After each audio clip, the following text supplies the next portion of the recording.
Okay, welcome everybody to a lesson on non-finite verbs. Now, that sounds complicated, right? Non-finite verbs. So let's immediately explain what is a finite verb, what's a non-finite verb. A finite verb has a doer, okay? So in my opinion, it's 100% a verb, okay? In the sense that, how do we define a verb? Well, a verb is a word that has a doer. It's not a doing word. This is a myth. Because the word to be is a verb, and when you say I am English, you're not doing anything, but am is a verb, and is a verb, and are is a verb. And the reason why it's a verb is because it's always got a doer. I am, he is, you are, and it changes according to the doer, which is a characteristic of verbs. Okay, now. That's what a finite verb is, and I would call that a full verb, a complete verb, because it's got a doer.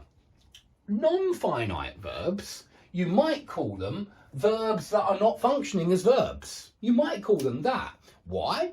Well, because verbs we've defined as a word with a doer. Non-finite verbs do not have a doer. Okay, so that's why non-finite verbs are really verbs that are not functioning as verbs. And this is the complicated thing in grammar. If you look at a sentence like this, I saw the Russian writing.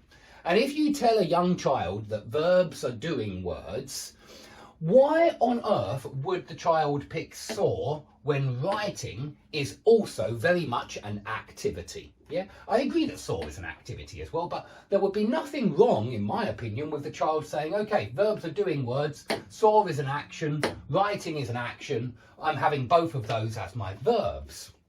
But what we're going to learn in this class is that only one of these two words is a proper verb, a finite verb, a verb that has a doer, and that's this one, yeah? Because it's got a doer, I, yeah? I saw.